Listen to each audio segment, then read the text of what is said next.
All right, what's up, guys? Another episode here at the Smylie Show, and this is family joining us here today. This is Kolby Tullier. I mean, this guy was my trainer when I was on the PGA Tour, and really one of my best friends out there as well. You spend a lot of time with your team out there, and Kolby, I would probably say this: I would have not ended up winning on the PGA Tour and reaching my dreams really if it wasn't for you, man. I think. Back to those days and in that little small gym in Baton Rouge, man. We go a long way back. We do, man. It was an honor to be on your team, and it was a blessing to be able to be on your journey as well. So I think like I said earlier, like you like the OG stable guy. Like you've been the stable. We've been that. Like I tell people all the time, like if I had to pick, a specific person out of the beginning, I mean, you would have to be one of the main ones that I would mention, and from my journey as well. Just made me who I am today, the man I am, the trainer I am. Like all those days, just trying to get better and pushing each other and showing up at 4:30 in the morning in a little gym in Baton Rouge, Louisiana, and standing on the range behind the U Club till 10 o'clock at night. I mean, it was amazing. Exactly. To think back on it now, yeah, we still get a kick out of it. And here we are now. And Kolby, you just kind of mentioned your journey. I mean, you have an interesting journey. You didn't just get here off of, somebody else's back. I mean, you were somebody that spent a lot of time not only working on yourself, but, you put in a lot of hours and you bet on yourself as well. Just kind of go through your story from just the issues you had at birth with 2 club feet to, betting on yourself and training to where you are today. Yeah. I mean, I think my journey basically started just at birth. I was born crippled. I had a birth defect where the doctors basically told my parents I wouldn't walk. I had less than a 75% chance that I would. That, I would have to be either in a wheelchair with a walker or something. So I think just that beginnings for me, it kind of pushed me into where I am now. And I had to fall in love with the body at a very young age, because I mean, with surgeries and learning how to walk 3 and 4 times growing up. And, I had the Forrest Gump braces and, I looked like a stormtrooper with braces running out of my pants and stuff like that. So, I mean, it couldn't have been easy. It was a difficult journey, but it was something that I look back now, like I wouldn't change it. I mean, it made me have to find a way to adapt and to be able to like be faithful with something and really have to just face it head on. And that's what I try to do with my athletes. That's what I tried to do. I try to instill that in these guys that, if you bet on yourself, like there's no better person to bet on as yourself. It's just your belief system. It's how hard you're willing to put the work in. Like, right. And, I can say that I had those moments where, I could have been like, I really don't want to walk today, but if I don't, like, I'm not going to get better. So, it was just things like that. So, and then, fast forward into my career, like, I think that's really what pushed me. Like I started out in the hospital world and, did cardiac pulmonary rehab, and I stayed in the therapy areas and wanted to learn as much as I could about the body and get better. And I knew all those steps. Like I worked in physical therapy. I worked in cardiac pulmonary rehab. I sat in on, surgeries like with, great men like Mark Field in Baton Rouge and all these different guys, Tyler LaFosse and those guys at Baton Rouge Physical Therapy, Seth Kaplan, those guys, like all those men. I surrounded myself because I knew it would make me a better trainer. So when I did go out and I opened my first gym when I was 23 years old, back then. So it was like, I knew I had to bet on myself. It was go time. I didn't have anybody to fall back on. It was like, I got X. I floated everything my parents owned, like their land, their house. I was $500,000 right? in debt. Like, what? Isn't there a little bit more to that story as well? Like when your dad like about to retire? Oh, my dad was retiring. Yeah, my dad was 2 weeks away from retiring from the state police, and my mother had just retired from the sheriff's office. So we were, humble beginnings and really didn't have much, but we had land and we had a house. So I basically went to my dad at 23 years old and said, I need everything because I want to go open this gym. And he was just like, man. Okay. So, 23 years old, I'm like $500,000 in debt. I can't even count that high. So I'm just like, okay. And I moved back in with my parents and I started going to work like at 4:30 every morning, coming home at 10 o'clock every night. And then, luckily I basically just hit the ground running, and like in less than 3 years, I paid it all off. Really? Paid it all off. Where was that gym, Kolby? The first gym was on Corporate Boulevard in Baton Rouge, Louisiana. Okay. So the first gym I had was called Body Mechanics, and was that the one I went to? That was the one that you went to first, and then we moved to. So that was the gym. That's the OG gym. The one that's I went to. the OG gym. The one you went to. That was when you and Loop and Peterson, you guys were in there. And that's when I started with the LSU golf team and stuff because of you guys. And then it just kind of snowballed from there. Then I moved to the one on College Drive. And then and then that's when I got bought out, and then I went work at Traction. That's right. One. Yep. We were there for a little bit. I recall that because it was John Peterson and Andrew Loop were the first two guys that at least from the golf team that started working with you and getting stronger. And I really noticed Peterson I could just see him starting to fill out more, but he was doing like a different style workout. You know, it wasn't like just heavy, bench press, max stuff. It was noticeable. And I think that to me, once I my senior year, I realized that I was actually capable of being a professional golfer, and I started getting better. I was like, holy crap, I'm 150 pounds. Like I've got to get stronger. And that's right. Yeah. I think I called you because I was having issues like behind my my left scap before Q school. And I was like, hey, Wayne, you got to get me right. Yep. I remember.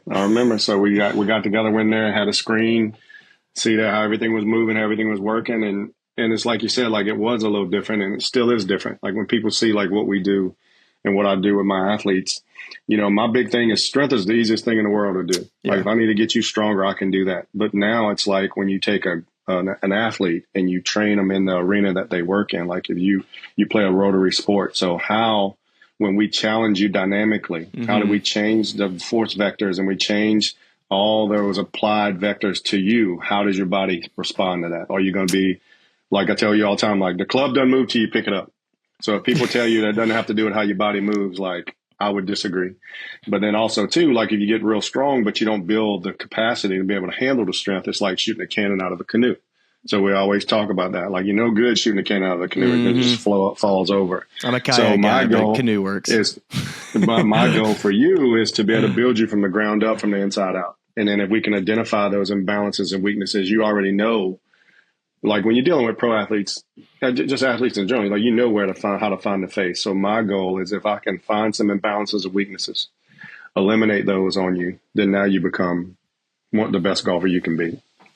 Yeah, and all that makes sense. And when you typically get, whether it's a professional golfer or another athlete from another sport, or just somebody that is coming in trying to get stronger and more flexible and more mobile, when you do a screening, what are some of the main things that you're looking for, and what's the percentages that are kind of normal? Where do you want your golfers to be at? Where do you want your athletes to be at? Whether it's hip, shoulder, whatever it is.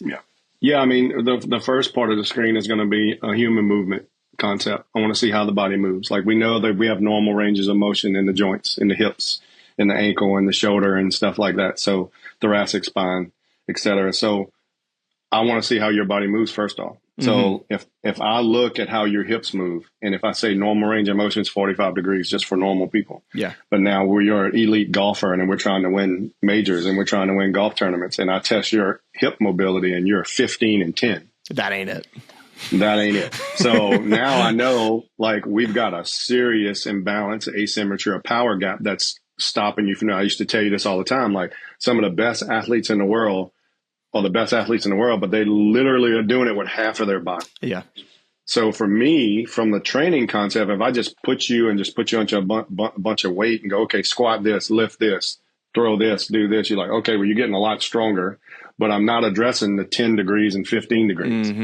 And that 10 degrees and 15 degrees is when you're trying to load your right hip. It's not loading. So now you're fake turning. Now you're sliding in front of it. Now it's getting behind you. So you got all this strength, but it's just a complete debacle from a training concept or just an activation standpoint. So now if you got 10 degrees of internal rotation in your lead hip, now you're coming out of your golf posture. Yeah, early and then we wonder why people have, So, and what happens is now when you think about the training So if I teach you how to just do a bunch of squats, some linear squats, and train you stationary and linear, and then I tell you to swing a golf club in the transverse plane, you're like, I have no idea what to do. So most people just pick it straight up, and they just stand straight up and just chop across the top of it. So when you start to slow it all down and start peeling the layers back, now you start to see human movement as one thing.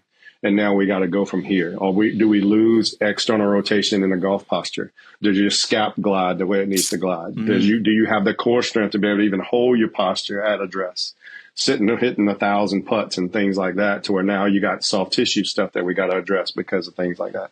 So for me, it's all about taking an athlete and challenge you dynamically in those specific arenas with vectors and see how your body adapts. And we fix that. Now all of a sudden, I always tell you, like, I don't want you to stand over any lie and not be able to hit the ball. Yeah, good point. If I train you in these different vectors and these different arenas, these unstable surfaces, I might put you on one leg. I might do this because I'm cutting your body in half and in quadrants, and I want to see how it works. Posterior chain, anterior chain, sagittal plane, transverse plane, like all these different things, because the body moves in so many different facets. And what we do is we take athletes, and I'll get off my soapbox in a second. But we take athletes and we train them stationary and up and down. And then we say, okay, now go swing this golf club. Right. 100 times at 120 miles an hour. Good luck. Into your lead hip. Yeah. So something's going to break down. Correct. So you only got so many, right? And that was my goal for all you guys. My goal is to cut. If I can get your body activated and the motor calibrated to where now when you walk out there, like I tell people, just aim your gun now. Like, just go, because the body can do it. Like, well, I think we don't need to we get your body ready to go play golf. Yeah. And if I can do that in 20 minutes, and hopefully I can take 30 minutes off the range time, because like now you're able to get through the ball on swing one because like your body's ready to go. Yeah, and that makes sense. And I know you've trained a bunch of other athletes as well. And let's just talk about some of those athletes, whether it's somebody that comes to mind, they walk in the door, there couldn't be more strong. And you're like, this dude is all pro, whatever it is. And their right side does not work at all. And that could be a running back. How many times has that happened? Where all the time an athlete comes in, their body don't work, and you're like, oh my god, it's just crazy. And they're like a 9-year MLB guy, So a perfect example is like it was the same thing. Like a 9-year MLB guy comes in, he's made it, like he's in the big leagues. But someone like Paul Goldschmidt, like he had a loading issue, like so he was having trouble loading his right hip. Okay. So basically, we looked at the screen, how his body was moving. I started challenging him. He had trouble on his right leg. He had trouble like extending. He had trouble loading. He had trouble like getting internally into his hip, like more upright. And then once we correct the patterns and got him, he won the NO MVP. He's a at big 35 dude, years man. old. And he's a huge dude. So there's not enough weight in the gym for him. Like if I did the weight training with him, I'd be like, okay, go do this. And he would lift whatever I told him to do. Or I'd say, all right, go do this. And he'd lift whatever I told him to do. But when I started to challenge him horizontal and lateral, he had trouble with his lateral load and movement through that pattern. Yeah. So as strong as he was in that specific arena, he was weak. So once we identified what was going on, once we fixed it, and then all of a sudden, boom, he literally loses the Triple Crown by 6 home runs, and he wins the MVP at 35 years old. So I mean, it's like, it just shows you. So those are the things. And then you just look at the golfers, like it's the same thing. I meet Justin Thomas, he's 145 pounds, and I'm like, well, look, man, like we just got to get you stronger, number one, because like, and what's so great about him and what people don't understand is he optimizes every principle of his body. Everything for JT optimizes at its highest level for him to compete, because when you're 145 pounds, you're not going against a 220 pound. You're competing against the Roms and the DJs and the Brooks and all this other. So, I mean, he's got to optimize it even more. Like he literally optimizes, peaks everything. So from a training concept, like that's how we have to train. So we got to basically take what he has, create the strength, continue to build the mobility and the stability, create the medial glute activation, the glute medius activation to stabilize his right side for him to get deeper into his right hip where he can clear better, because that's the way he uses the ground so effectively. Like his clear is completely different than the way you clear. Yeah. But it's still, when you think about human movement, like those are the things we got to address. So we're constantly, like just someone like JT, we're constantly always addressing the right side, because he's going to feel his right side more than his left side. Like everything JT feels from a golf standpoint, like he can tell the difference between his right side and his left side. So his right side's always tighter because that's the load side. The left side is y'all live there. So it's always easier for you guys to get on the left side. But like when we think about the loading and not getting too tall and be able to get deeper into the glute, get the knee stable where now he can load more effectively and the leg doesn't straighten out. And then all of a sudden you got that fake turn. Because like if you straighten the leg out, I tell people all the time. Fake turn, man. So when I tell people all the time, like I used to tell you, like if you straighten that back leg out, I'm like, you can't jump from there. So if you straighten your legs out and stand in front of me, I'm like, okay, jump. So like there's no way you can use the ground that way. The only way you can lose the ground is you got to reroute and you got to reconnect to the ground. You got to load that hip, man. Yeah, it's everything. Got to load the hip. And that's kind of, where golf is right now, just from a training standpoint and how the modern swing is being taught as well. We're taught now it's like you want all this hip depth and you want to be able to externally rotate your right arm and shoulder in the downswing. And all of these things sound amazing when a junior golfer or an amateur golfer, a pro golfer walks into a teaching facility and is given all of this information, but you're like, how do I do that? Because, we're in this state now where all we're talking about is how far we can hit the golf ball, golf ball. But there's just, it's kind of a, these things are headbutting each other a little bit because it's just going to screw up a lot of people trying to figure out how to do it all. It is like, I think just from the training for me, it's, the harder you're swinging, the more velocity you're creating, the more speed you're creating, then you have to build protect around the joints. Yeah. Like the joint can only go, if you don't have enough muscle built around the joint and create breaks to be able to absorb force, you're never going to be able to create true velocity and create true speed. So what happens is you get a lot of these fake speed things, and that's where you see all the soft tissue. That's where you see the elbows. That's where you start to see more and more wrists and things like that. Because like if you're not using the big muscles, you kind of compensate. You're flipping and you're throwing and stuff like that too to create, because you want more and more speed, more and more speed. So what I tell guys, the speed will take care of itself, but we got to train the brain to move faster. So for me is I want to give you a band and I want to see how fast you can rotate this band. Show me, and we laugh all the time because I'm like, you see me with guys and I'm like, faster, faster, faster. And he thinks he's going so fast and he's like, so, I mean, because the brain hasn't really been adaptable to the concept of moving faster. So that's when you think about contrast and the plyometrics and the wall balls and stuff like that. But you got to have the energy system to be able to do it, because if you don't have the energy system to be able to do it, then you're never going to be able to do those things. So my thing is always like, okay, if you want to hit the ball harder, then you have to hit the ball with intent. So like, I want you to go out there and hit 10 balls as hard as you can with the driver, then take 4 minutes off and then hit another 10 balls as hard as you can. To me, that's true training, because now you've done it. You actually hit a ball, because like you see a lot of the stuff from the speed standpoint, like they're just swinging stuff as hard as they can. Yeah. But it's not really with the intent. So just in my opinion, I'd rather you, Smylie, hit 10 balls and let's see what happens. And then all of a sudden the speed starts climbing. Yeah. How many players come up to you and bring that up in conversation, say, hey, I want to get longer, I want to get faster? All of them. Every single one of them. Every single one of them. And we're constantly like, yep. And I'm just like, we're good. Like, because like, I'm not going to sacrifice an injury for speed. So for me, it's like, okay, you want to swing faster, then we need to get in the gym. We need to address the principles that we need to address. Strength is a component of speed, but training and moving faster is a component to speed also. And now we've got to use it with intent. So if I got you just swinging something just as hard as you can, now all of a sudden, like just because you're chasing a number from a speed standpoint, it's not a swing you're never going to hit a golf ball with. Right. You're literally just swinging as hard as you can. So it's like, that's not going to do us any good, because if you get out there, then you're going to hit it off the earth, because like we never hit anything with intent. So for me, it's just an applied science. It's like the training. My training is always a method behind it. The method to the madness is because like it's crazy, but it's like I'm trying to build a rocket. Like I'm not a big periodization guy. Like we always talk about, like they do periodization because periodization wants you to peak at the bowl game, or they want you to. Because they basically tell you, like, you can't train like this all the time, because that's why we got to periodize the training, because it's supposed to peak at this. Well, I need you to peak every week. So I'm going to train you, and you've been with me enough where I don't want there to be any let off. Like, we don't want to build an airplane where you level off. I want this. Oh to where yeah. now every week it gets better and better. So that was what was good about when I started with Max, because it was funny. We got to the tour championship last year, and the Titleist guys came up to me and said, "Did you talk to Max?" And I was like, "No." I'm like, "What?" And he's like, "Did he tell you about his numbers?" I was like, "No." Like, what's going on? And he's like, "Yeah, like before Max was like outside the top 18 in the world in ball speed." Mm.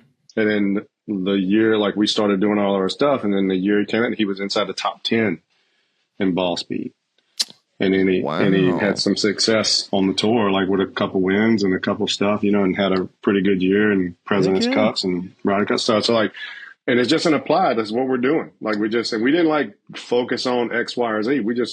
We trained his body. We found out the limitations. We eliminated those, and then we built the body to where he can be able to do it. And then like the speed was just there, because all you guys have it. You know what I mean? At the end of the day, my goal is to just be able to take you to a level that you never really dreamed of. Like if we eliminate these things, and it's crazy because when you see the way we train, you're like, oh, well, that's weird. And like, it's funny what the funniest conversations, even like with my NFL guys and my tour players or my MLB guys, like, Paul or Nolan Arenado, they're like, hey, like, what do you call what we do? And I was like, we just train, man. He's like, well, I can't explain it. And you got like Mike Trout in the dugout at the World Baseball Classic, and they're like, what are y'all doing? So I'm sending videos to like Paul in the dugout, and he's showing like Mookie Betts and Mike Trout because they can't explain it, which, but for us, and because you've been in the system for so long, the training concept, like for us, is just training. It's no special, nothing like I'm going to cut you in half. I'm going to break you into quadrants, and I'm going to break you down, and I'm going to build you back up. I'm going to build an energy system in you where, it's like it always was. Like it was a flatliner. I mean, like your heart rate's been there. So like, let's just keep pushing. Right. So I know, when every time, because I never lived in the same city as you, besides just when I was in college, but we only got a small sample size of that for only a couple months before I moved back to Birmingham. So I was always doing these workouts that you would send. I would do them at home, and I would try to keep the pace up that we would work out and when I would work out with you. But every time I always saw you in person for the first time, for when it's been a while, you say, come on home, because we're going to learn and see where you're at. And every single time you would just absolutely destroy me. But it would take like a day or two, and then my body would kind of wake up to it. And it's like, all right, I know how to do this. This is easy. I say it's easy. It's easy because I've been doing it daily for however many years now. But it takes discipline to be able to do these workouts, even when I'm not playing full time anymore. I still do these workouts as much as I can. With a baby, it makes things a little tougher, but still, just be able to do the simple shoulder workouts and all the things you send me. It's just so important. Yeah, it's just human movement more than anything, like in applied science. So what we try to do is just take that body, see how it moves. You got bipedal locomotion, the pushing and pulling, changing levels, and rotation. Yeah. And we just basically apply it, and we build that system in there. And it's crazy because, like, when you guys are in it, like the stuff that you see, and like Justin and them love this, like you would love it. Like these guys, when they bring another guy in, they're like, okay. Because like you guys don't realize like how in shape you are now, and you're like, watch this, and we bring a guy in, and it's like, and I'm literally like doing half the stuff with them, and like they just can't do it. Shoot, that was me. Like last time when I worked out with JT, I don't know if I was just had a bad day, but man, I was sucking wind, dude. Oh no, JT, we still got the video. I should have sent you the video. Yeah. Oh God, I'm just JT huffing was like, and puffing. Film him. Yeah. I mean, I've been working out at home, but like I hadn't seen you for a year or so, so it was definitely deserved. I deserved every bit of that. And I'm gonna come back better this next week when I see you at the Honda. Just like old times, baby. Let's go. All right, so Kolby, this is kind of an interesting conversation about just how much the guys are training on the PGA Tour now, because when you and I got out there, when we were in that truck, I would say that the usual faces we would see was like Zach Johnson, Charlie Hoffman, 20%. But maybe even less than that. Like there would be 3 or 4 guys in there when we warmed up in the morning. And in 2024, this is 2016 I'm talking about, but now we're in 2024. What has been the difference you've seen? Because you've seen it all over the last 8 years. Yeah. Everybody trains now. Everybody. Like, it's crazy. Everybody. Everybody has a guy. Everybody has like like you see a lot of the physios out there now. Like the concept of taking care of your body now has just reached another pinnacle. You know, Insane. like now it's like I said, when you and I were out there, I remember the guy used to joke because it would be you and Loop would be in there every day. I'd have y'all in there. He's like, y'all the only guys in here. And it would be like a couple other guys that were sprinkling. Now, I mean, it's like a territory war. You just got to get your spot, bro. You know? Yeah, like you literally learn how to train people like in a 3x3. It's a phone booth. Like you're literally warming up in a phone booth now because, I mean, everybody's in there. I mean, we had probably the Genesis last week, we probably had 10 guys in there at once, 10 athletes and 10 trainers. God. You know, so you got 22 people in there, plus the guys that work on tour. So, I mean, it's like, it's crazy. It's a lot going on. Even the PGA Tour, like, yeah, so they stepped it up now, and like now they even have like a recovery tent. Oh, really? Now. So like, it's like the cold tub, right? They're cold plunges. There's cold plunges, an infrared sauna, like in a recovery tent that travels with the tour now. Like when me and you started, I mean, it was like the trailer was like a 10x10. Yeah. And now it's like really expanded, and like, I mean, it's crazy now, man. Like it's truly insane just for me to see it over the last 15 years of me being out there at 20 years. Like it's nuts, like how much it's changed, like just the difference from the training. And everybody kind of does it. Because you and not afraid to lift weights too. Yeah, I know. And like they're in there doing it. They're moving weight.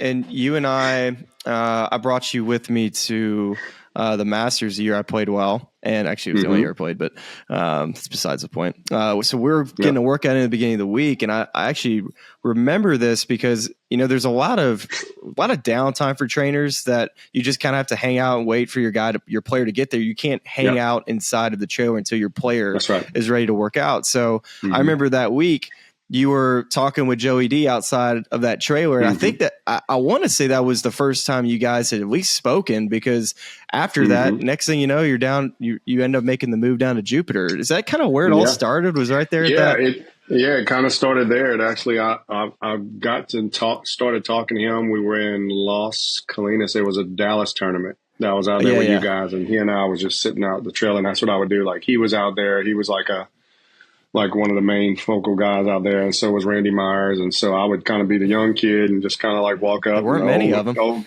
The old guys would be sitting around and they're like just kind of picking my brain and asking me stuff. And then I was having some success with my guys, so they were always just kind of communicating with me, great guys, and like and me just being who I am, just wanting to learn and like how they did it and like how long they've been doing it and stuff like that. It just became a friendship that we created.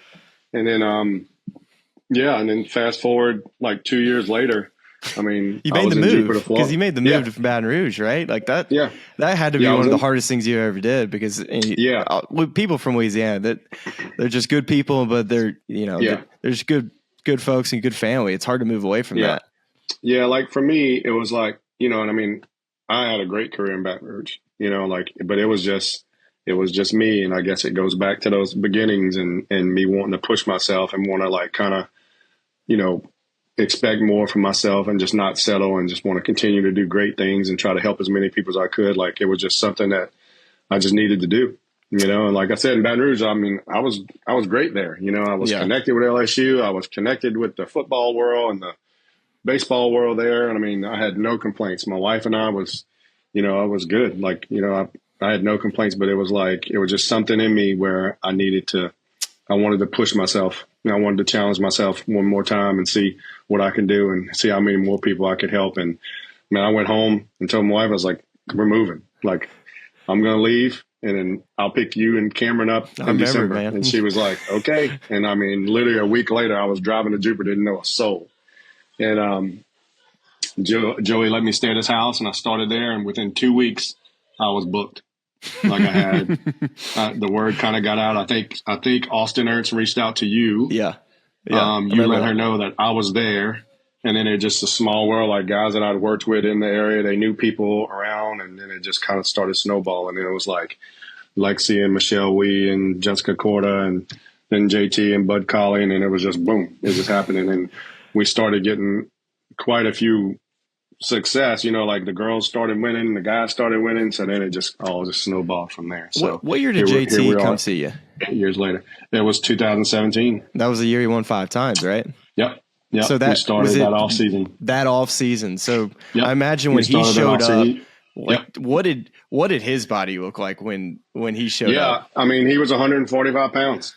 And he was just like, I hate working out. I was like, okay. I remember that. Like, you're going to have to tell me what to do. I'm like, we got it. So I got him in there and I was like, okay. And I was like, man, you got everything. I mean, you're already good. Like, but I think if we can get you stronger and get you moving better, like this could be a game changer. And it was. I mean, he went all in. He went from a guy that hated working out. He loves it now. I mean, he literally, we're on the phone. He texts me today. He sends me his Whoop score after everything I send him when I'm not there, and then we'll see each other tomorrow. Like when we're in town, like we train 4 or 5 times a week when we're in town. And even like when he had all those wins, it would be the same thing. Like the thing that about JT is, man, he's the ultimate competitor, and he will do whatever it takes to get better and to win. And, I remember him winning golf tournaments and like literally him texting me and saying like 9 a.m. tomorrow, like asking me, I'm like, yeah, 9 a.m. tomorrow, So it's like, and he just won, but it was on to the next one. It was on the next one. So it was like, there's no secret, it's just, when you just work, it's just work. You can't cheat the work. I tell people all the time, like, it's what you did. Like what you did so good is like, you literally, when you all in, when you buy it all in, it's easy, like it takes care of itself. Those are the type of guys you want to train. And over the years, I want you to pick who's the best athlete you've ever trained and who's the best athlete that was a golfer that you've ever trained. I think I know the answer to both, but I'm going to see what you say here. I mean, best athlete is probably Andrew Loop. I mean, he was just overall athlete. Yeah, I mean, he was just I'd say golfer wise or overall. Both. Yeah. So golfer wise, I figured you'd say Andrew Loop because that was a no brainer. I knew that was like coming. Andrew Loop and probably DJ. I mean, just freak. Like, the stuff that I watch him do in the gym, the stuff I make him do, like he's just one of those guys that just makes you mad. He can do everything. He can dunk a basketball, he can throw a football, like there's no nothing to it. But yeah, I mean, I would probably say DJ Andrew Loop from overall, same, just super explosive, can just jump out of the building. He's like just crazy, incredible athlete. And so outside of golf, what about other athletes that jump off the page for you? Probably Landon Collins. Landon Collins. Like Landon Collins was just a freak. Like linebacker or safety? Was he? He was a safety, but he looked like a linebacker. He looked like a linebacker. I mean, just unbelievable. And guys like Benny Logan. I remember Benny Logan like training, and he broke the sled. Like he literally just snapped the metal. Like he had we had him doing like these drills on his knees, and he had to come up from his knees and just explode like in the extension in the hips and hit the thing, and it snapped. And he literally broke like a 6-inch piece of metal. Like it's just crazy. Like when you see those guys, like it's truly unbelievable. Like how fast, like the Robert Alfords, Tracy Porter, the DBs, like, I mean, it's just freaky. Corey Webster. I mean, all those guys. Like, I mean, I've been so fortunate. And then the quarterbacks, like even with Flynn and those guys, and just, you don't, it's just like watching a golfer, man. You watch, I remember we being there and he's like, you want to throw? And I'm like, yeah. He goes, you want gloves? I'm like, no, I'm good. Just throw it. And man, he threw that ball and I'm just like, what? I'm like, yeah, I'll take the gloves. Cause like, I mean, it felt like it ripped my hands in half. Like, it's just different. It's like watching you guys hit a golf ball, and it's like watching these guys throw it. It's just like Drew Lock was in the gym yesterday, and he was throwing the ball like in the gym, and it just comes out different. It sounds different. I mean, it's just, you catching it? Crazy. Oh yeah. Yeah, we caught it. Okay. Yeah. But it's like, it's different. Like you catch a couple and you're like, all right, I'm good. And you rotate, you bring somebody else in. You're like, all right, you take it now. Next. But, yeah, I mean, just freak. I mean, just, you take somebody like Nolan Arenado and like the Brendan Donovans and Paul Goldsmith. I mean, just, you don't realize it's like just how big they are. Like, I mean, just, and how they can move, like playing third base for the Cardinals, like the best third baseman in baseball, like just getting to the balls that he gets to is just, and to be able to throw the ball from different arm angles and stuff. I mean, it's just crazy. So we want to train that way too. So I actually put him in those positions and make him train. Really? Mm-hmm. So like you got him like in full side bend and you got 100%. Him just like doing. So I got you like in a side plank and we're doing like a cable row. Yeah. Are we doing a cable press? Are we doing cable like press a, and like in a plank like position. a half kneeling, like if you pick the ball up and he's throwing it across his body. So I got him pushing it across. I mean, and it simulates exactly what he's doing. Should come natural to him when he actually gets on the pitch. Yeah, we've done it in the gym, then it's easy to do on the field. Wow. I thought you were going to say LSU running back and New England Patriots running back Stephen Ridley. I thought that's the direction you were going to go on that. Yeah, I mean, if I had to pick one guy that literally will never, like anything you ask him to do, he'll do it. Oh, you couldn't break him.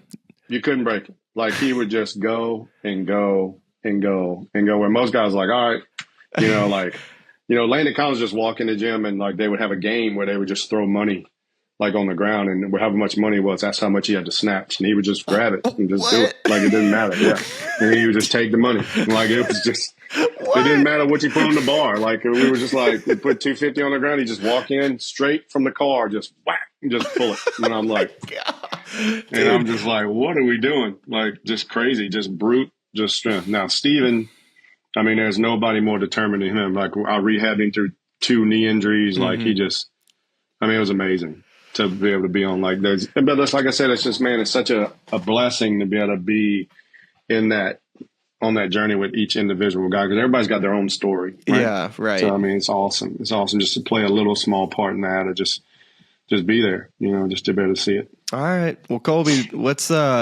we have some videos that we're going to queue up here, and we have videos of Tom Kim, Tommy Fleetwood, Justin Thomas, Max Homa. We're just going to kind of go through them, and we've just talked about all this stuff, and I think this is more for the folks that are going to be watching this on YouTube. They're going to be able to kind of follow along with the videos and kind of see exactly, because we talk about all this, and verbally it may make sense to some, but others, they might be able to watch it and be like, okay, I see what he's talking about. So why don't we start with Tom Kim, a recent guy that's come to you, and we talked about, here's a guy that played a bunch on the Asian tour and Japan tour. Actually, I don't think he played on the Japan tour. But Tom shows up, he hits it real straight, but big guy, but doesn't necessarily have a ton of speed yet, but we know it's in there. Yep. So, I mean, a perfect example is like, when you're looking at the video, I mean, these are the things that we addressed when we first met. He's got great hands. He can get the club on the ball. Hits it really straight, but we don't have that extra gear. So we looked at from a loading pattern on how he would load his hips, and he had issues from a mobility standpoint and from a stability standpoint as well. So what we did was we used a strap, and then basically what that strap is doing is it's assisting him into internal rotation. So that's why he's reaching across his midline and the inside leg. So as he loads and goes into the lunge, that inside leg is internally rotating, and the thoracic spine is rotating into the knee. So we call that kind of like cover the knee. So if he was like in his golf posture, that's what he would look like in there. So if we clean up the loading pattern, then all of a sudden now we're going to be able to create a little more speed, a little more velocity, because now that exercise there, it's into his left hip, because if he doesn't have the brakes to be able to stabilize, if I'm trying to create speed, he's going to come out of it. So this is a great drill for him to stay in his shot. And I think here's another video of him going the other way, I believe. Yep, it's the same thing. So like that was the next video was us at Genesis. So that was in the off season before he left. And last week, this is us in the Genesis, and we're doing the same thing. So we're just reinforcing. Right, so what I do, So what I do with my guys is we're always working the patterns. We're never done with the patterns. It's just like you, like if you train with me long enough, like we're going to do specific things that you're going to do over and over and over again. So when I got you doing something on single leg, or if I got you working, it's always reinforcing the pattern. So I'm trying to get the foot more stable, the ankle more mobile, the knee more stable, the hip more mobile, the lumbar spine more stable, and the thoracic spine more mobile. So that's how we address those things. So for Tom, it's creating load into the right hip and creating the unload into the left hip. Okay. And Max Homa, another guy that has had a ton of success that you mentioned earlier here in the podcast. And if I recall, like when he showed up to Mark Blackburn, he had some serious limitations in what he was able to do with his body. And I imagine that when he showed up to you, and Mark probably works hand in hand with you on this, is like, hey man, he can't go to his left side or his right side. What do we do to fix Max? So it was all about Mac was all about trying to get Max to be able to load, but also try to create a little more space and mobility in his hips. So for me, like I'll basically want, like what we're doing right here on his single leg is like we're giving him internal rotation, on the load. And then when he comes up in the post, he's in external rotation. So the opposite goes in. And it goes out. Yeah. So what we're trying to do is when we look at just the right leg, that's internal rotation on the downward. And then as he comes up, that's external rotation away from it. So what we're doing is reinforcing those patterns. And then I'm challenging his stability on the right leg too. And that's why he goes to the single leg post. And we add the rotation to it. So my thing for Max is Max is a sneaky good athlete. So for him, he enjoys the dynamic stuff, like the stuff where he feels like it's more of a challenge and it's not. I don't like to do when you watch my Instagram or and you know me, like I'm because I mean just like I like to recruit as many muscle fibers as possible. I'm not a really big static guy where it's just kind of like the run of the mill, like just a row or something like that. I'm always going to make something out of it. I'm going to challenge you a little more specifically to be able to recruit more muscle fibers, more motor units. And then now your body just becomes better.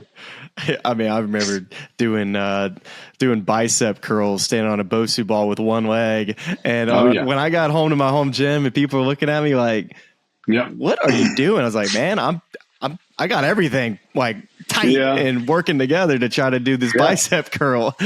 Absolutely. Like most people say, well, just do a bicep curl. But like there's so many other things we're trying to accomplish with you. Because my goal is I don't want the athlete to think about anything. Like my goal is like, I'll just do this. And like you said, they hate it. Like, like I'll have them do specific things and they're ones that they can't stand. Justin Thomas, Max Homa, like they absolutely hate the exercises, some of them that I pick, but they know it's the best ones for them. So mine right now is the one, which I think we have it of Tommy Fleetwood doing it. Maybe I think we do. Let's go to the one with Tommy. This is my current least favorite K Wayne workout that he gave me. And I tried to do it with you in the gym last time and I'm falling all over the place.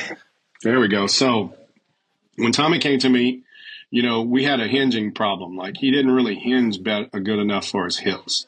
So if he didn't hinge enough, then what he would do is he would kind of just stand up on it in the backswing, and then he would have to reroute it and do this crazy little move on his downswing, and it just kind of like messed all his swing up. So for me, like we really started from a pattern standpoint is all about hinging.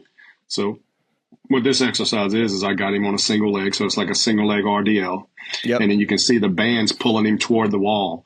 So it's forcing his glute medius on his left side to be able to stabilize. If he doesn't stabilize and he can't stop that band from pulling, he's going to fall over to his left. And that's what would happen in his swing. When guys usually pop out of their golf posture in their downswing is because they don't have enough strength on the left side to be able to hold the position and deliver the club into that posted left side, that strong left side. So what this is really dynamic. It's forcing him to use his left leg in a hinging pattern where he comes out of it. And he posts up into that extension and that hip extension. But with the knee drive also, it's teaching that flexion and extension in the glute in the right leg.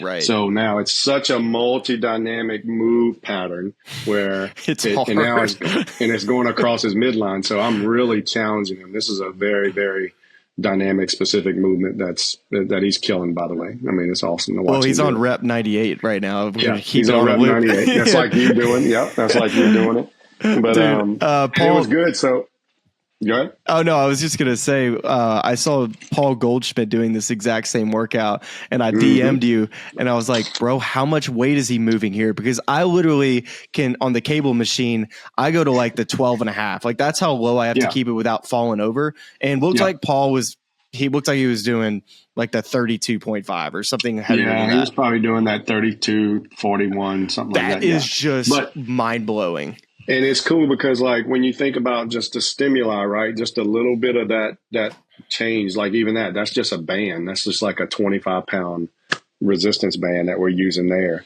But it's a progressive load. So any stimuli that we can put on the body to make it adapt, I mean, it's a game changer. I mean, it's a complete game changer. And then we did this, and then less than a month later, he won his first tournament in the last couple of years. So, I mean, in Dubai. So. Hey, Charlie, can you pull up the two other videos that we can just rip through of Tommy? I believe he's in that hinge to kind of a power over his head. but also the loading one. Oh, here's the loading one. You and I talked about this earlier, Kolby. How good so this is a great one. So this is all about the lower half. This is all about the legs, the lower body. So for Tommy, he's like we talked about before from a hinging pattern, but it's really getting him to use his legs more in his downswing. So we got to get stronger. So we use a slant board and we feed into that internal rotation into the hip. That's why the chest and everything rotates toward the leg. The inside ankle bone stays high to where now he just feels it more in his glute instead of a quad. You know, a lot of times people are quad and calf dominant, so the glutes really don't work. So this is a great activation for him from a glute standpoint where he really feels that glute having to work and keep that knee stable. That one's a really good one. I did it the other day, and I tell you what, instantly I could start to feel just being able to kind of transfer that weight into my lead and in my trail hip on that backswing and downswing. That was like an instant one where I was like, okay, legs are strong, and I also feel that I can break on both sides. Yeah. And that connection with the ground too. So it's all about the big toe. Like for him, he's really feeling that big toe pressure on that left foot where it's not coming off the thing and rolling it to the outside. Oh, yeah. That makes sense too. So I always want my guys to feel the big toe. Feel the big toe, and then you create the stability more to be able to generate more force. If you kick the foot up and now you're all completely on your heel and on the side of your foot, it's a power gap.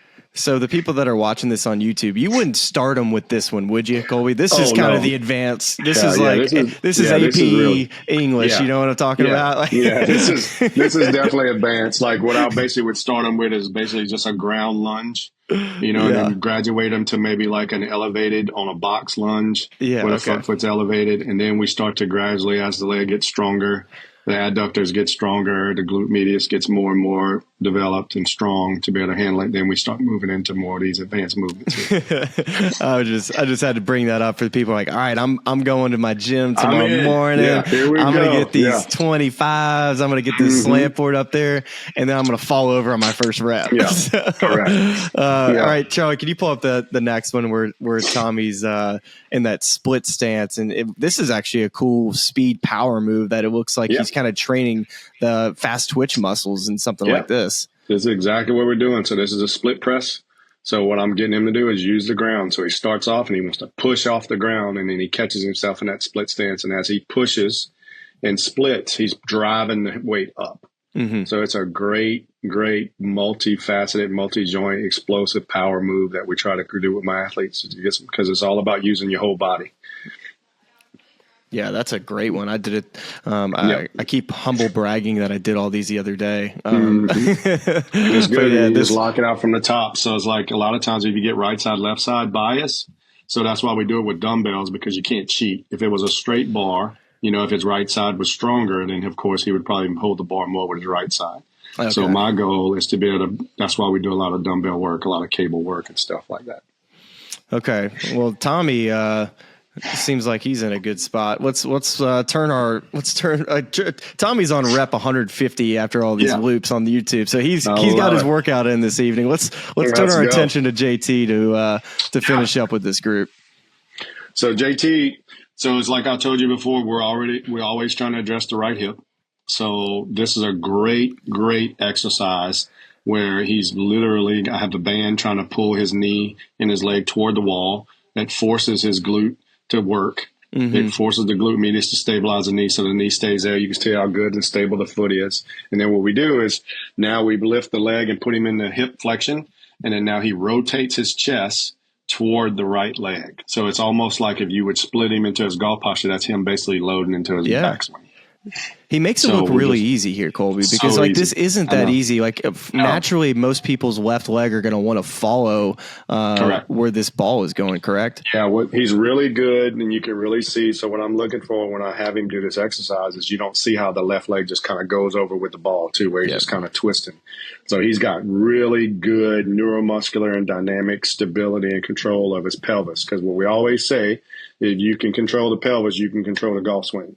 So what we're doing here is just addressing those patterns, just forcing him to go more and more deeper neuro to be able to stabilize that hip to be able to receive that load. Okay, cool. And this next video that Justin's doing is a pretty dynamic one where you have a lot of pushing and pulling, which is something that I feel like in every workout that you've ever sent me, I have some form of pushing and pulling. It's kind of best of both worlds in this one. So this is a golf swing. So he's literally, you feel the right leg on that box. And we got the front foot's elevated. He sinks into his load, which is deep into that lunge position. So he gets in the left hip flexor and opens that up. And then he's pushing, actually. As he pushes into that plate, that step right there, that bench, he's literally driving from his hip. And that's what's creating the pull from the arms. And as he sinks, the weight from the cable is actually increasing his thoracic mobility. Yeah. So we're loading, and that's what I want him to feel in his golf swing. I want him to feel the power, like he's driving his foot as hard as he can into that box. And that's why we keep it a little elevated, because you can get a little deeper on the down. Man, I'm just picturing Justin Thomas doing this in the tour trailer with 20 other guys and trainers in there, and he's just whacking somebody behind him. Yeah. Everybody's fits for themselves. Everybody's running around. Oh, man. And it's cool because I'll bring my bands and stuff, so we'll do stuff outside if we got to. Like, you know me, I bring everything. Let's talk about those bands, Kolby. I mean, Burn 180 is something that's a project of yours that for the longest time, you know, it's like we would always bring our bands just in case, like the trailer was tight. But you came up with this invention for people to travel with. Yeah, it was just something like, you know, like for so long, we just try to find places, like we'd be in hotel gyms and like you're literally tying a band on a treadmill, and then someone comes in there and they need a treadmill. So it's like you're constantly moving it or trying to hold it and do stuff. So they finally came up with a way that we can do it where we can travel. So it's literally a suction cup that you put to a glass or a mirror or anything it does. The way the pattern's made, it holds it in place. You can clip the bands to it, and then you have your own gym. So like I've trained people like in hotel rooms where it's on the sliding glass door. Any gym you can go into, it sits on the wall, it sits on a drywall. I mean, I've brought it to, you know, golf courses. You can put it on the front of a golf cart and do like your rotational exercises, your warm up, all that stuff. So, I mean, I'm super excited about it. We're finishing up the last final stages of it. And then, we're going to be in Dick's Sporting Goods. So let's go. It already came out. Yeah. So, so once we get all the finalizations of all that stuff, then we're going to be able to get it to as many people as we can. So it's going to be awesome. Okay. And Kolby, for all the people that just listen to this that are now inspired, and I guess it's not quite, we're out of January now, but a lot of people, the start of the year, they're trying to get more healthy, but also like it's golf season's right around the corner, and they hear all this and they're excited about how do I get in the weight room and do all this? For you, what would be your best advice for somebody to try to learn how to do these exercises that you all train at the stable down at Joey D's gym? Yeah. I mean, the big thing is just movement. Like, I mean, if you think about it, if you're a golfer, like there are a couple things that like you want balance. So man, start getting on one leg and your right leg and your left leg. Like even if you're doing a dumbbell curl, or if you're doing a row or you're doing a press, like do one side and do the other side. Because like when you think about golf, you got to load one side and you got to unload to the other side. So anything that you can do to kind of like break that up. And then the balance is everything. And then the big thing is the rotary. So do some rotations. Do split stance rotations, regular rotations with a cable, with a band, with a med ball, like anything you can do that can simulate those movement patterns.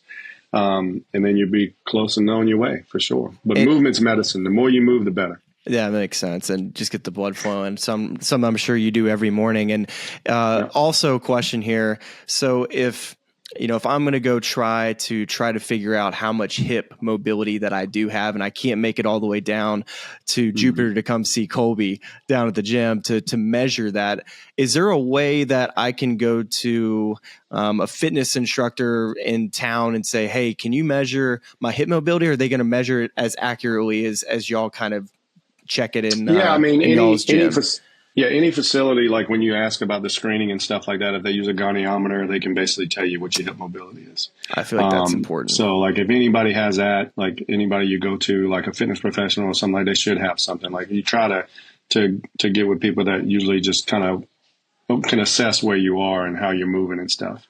And then from there, like once you know what's going on, then like if the hips aren't mobile, then it's usually a glute problem. So I would do a ton of glute bridges and side bridges and planks and hip circles and cars and just moving your hip better and doing those things. Windshield wipers, lateral band walks, anything that addresses those things. And then all of a sudden your hip mobility and especially like balance, like doing those balance drills that you're seeing on the YouTube videos that you have there, like just I'm standing on one leg and just rotating. Like all that stuff makes a difference. Yeah. And there's plenty of videos that you can find on Instagram as well. I mean, you can follow K Wayne Fitness on Instagram. He posts from a lot of his athletes on his page as well. So you can kind of get some of these exercises that you can just make sure you bookmark and use. And I'm sure Joey D posts as well. But then also our boy Justin Thomas, his friend, and also my friend Stallion Fitness. So I have to give him a shout out as well. He definitely puts out some great content for anybody that's looking to learn how to move better and effectively become a better athlete and a better golfer. So, Kolby, this has been fun. Yes, sir. You're my boy. I can't wait to see you soon. Man. And first off, I just want to say as well, so proud of, all that you've been able to accomplish in this fitness game. You've completely turned the fitness game in golf totally upside down, and it's the stable is on top, and it's always been on the top for me. But just how impressive it's been. It's been fun doing this ride with you, my man. Yeah, well, look, man, I'm not crazy. I know every moment that I've had from a success standpoint, it all started with you. So I appreciate you being on my journey as well. Not just me. I definitely did a couple cat cows right from the get go, and if you don't know what a cat cow is, you can go check it out. You're still the OG though. I'm gonna get you a hat that's gonna say OG stable. Yeah, the inside joke on this before we go is Justin and Kolby are stretching, and Kolby tells me to do some cat cows, and next thing you know, I've been doing cat cows for like 10 minutes. They're like, dude, what are you doing? Correct. Yes. I gave you 3 things, and I looked over, and you were still on 1. I was like, "That's my boy." Still doing cat cow as well. I miss you, seeing you every week in the gym, but I know I'm going to see you soon. So again, appreciate you, my man, and we'll see you soon. Can't wait. I've actually watched a couple of episodes of y'all earlier, and you guys have some good takes. So thanks for what you guys do. It's cool to see what you guys are doing. And I know golf fans appreciate it, but we do too. So please keep it up. I think you're doing a tremendous job. And I listen to this podcast. It's really cool. And